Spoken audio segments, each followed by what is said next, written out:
You're probably familiar with Godzilla and all the variations of the monster, but there may be quite a bit of you out there who may not have heard of CYBER-ZILLA. One key difference is that the Godzilla are 99% machine, with small elements of their past biological selves kept in the body to regain some form of their original power, while this version is a pure cyborg, with much of its flesh still intact. I'll give you all a moment to comment down below. Are you familiar with this creature right here on the screen? Regardless of your answer, this is the heartbreaking story of CYBER-ZILLA. Back when the 1998 Godzilla, otherwise known as Zilla, was trapped and then terminated on the top of the bridge, most thought it was the end of this version of the atomic reptile. But did you know that there was another version of this scene that occurred in the very first episode of Godzilla the Animated Series, although with minor changes to better fit this animated take on the story. In Godzilla 1998, at the very end of the movie, we get to see that one egg survived the bombing strike of Madison Square Garden. This happened in the series as well, although this time Nick Totopoulos was right there to witness it, allowing Zilla Jr. to imprint on him and start their relationship.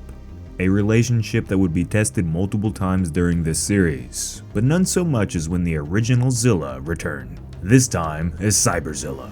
This heartbreaking story will be brought to you in this video, but first let's hear from our sponsor, Keeps.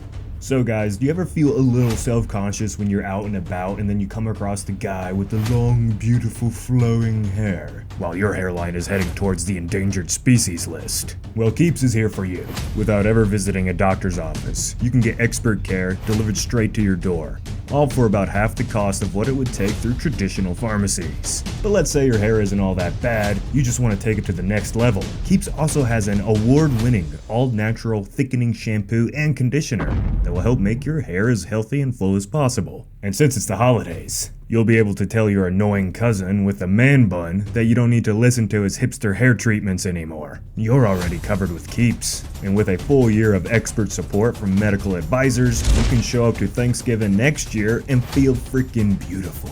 Hair loss stops with Keeps. So to get 50% off your order, go to keeps.com/Dangerville or click on the link down in the description. That's keeps.com/Dangerville. Now back to the video.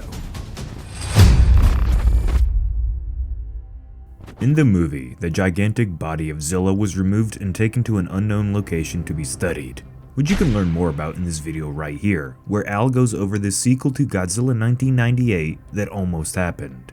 In the cartoon, a similar situation happened, although this time, Zilla's body would have more than just experiments tested on it.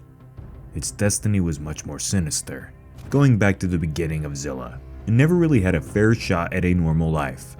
Mutated into a monster before it was even born, forced to go hungry for most of its life due to being unnaturally large in this more realistic world where its primary food source was fish, and which it had to consume insane amounts of to keep its body well nourished. And not having a true place to call its home or territory, Zilla was forced to come to the mainland and attempt to build a nest, which we all know how that went. Not very well for the creature in the end. So when the missiles struck the flesh of Zilla, it's hard to not feel pretty bad for the beast here, in a way similar to King Kong and his iconic death scene. Regardless if you consider this Godzilla or not, this was a sad ending to this relatively innocent animal when you take everything into account in terms of a good monster movie. Now in this series, Zilla's suffering didn't end there.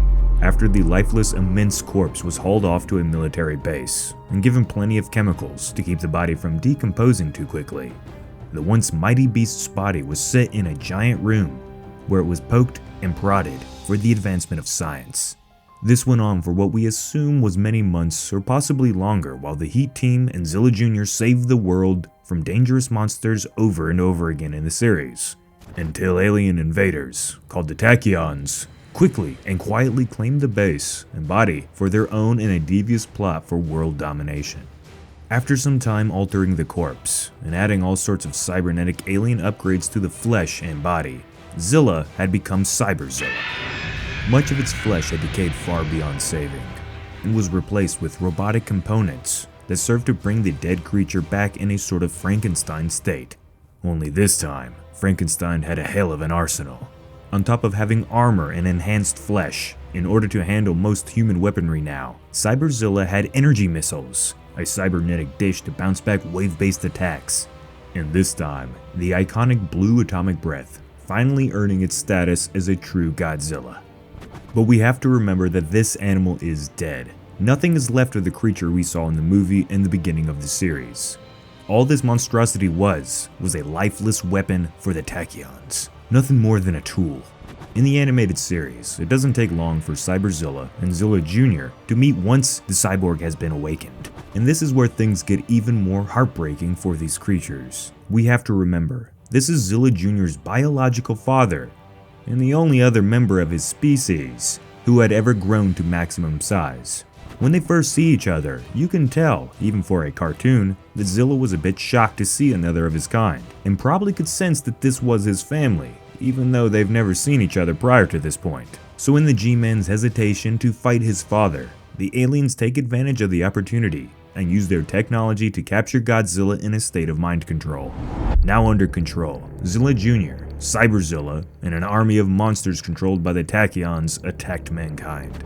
Fast forward some in this story, and Godzilla is eventually freed from his control, and now understands that this thing is not his family. His father died back on that bridge and was never coming back. This cyborg zombie of a creation was nothing more than a threat that needed to be put down. So there they fought. The only Godzillas to ever walk the planet in this universe, caught in a battle, where only one would be left standing when it was all said and done. As the fight raged on, even with its multitude of weaponry, CYBER-ZILLA was losing. Its soulless flesh was not able to counter the pure aggression and resentment that Godzilla was unleashing towards it.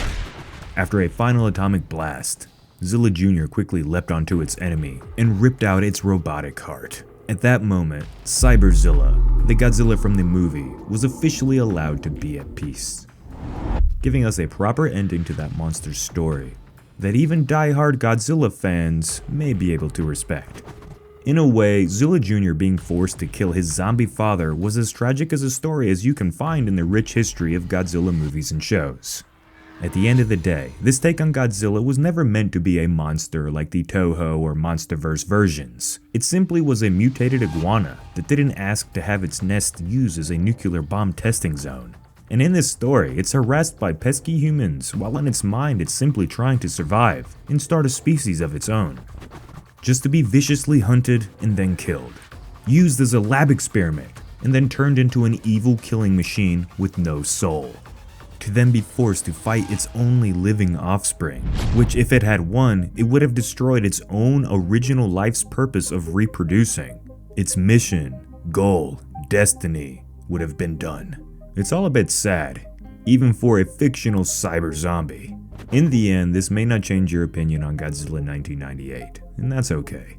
But that doesn't change the fact that its story, when all events are considered, was heartbreaking. So what do you think, residents? Let us know in the comments.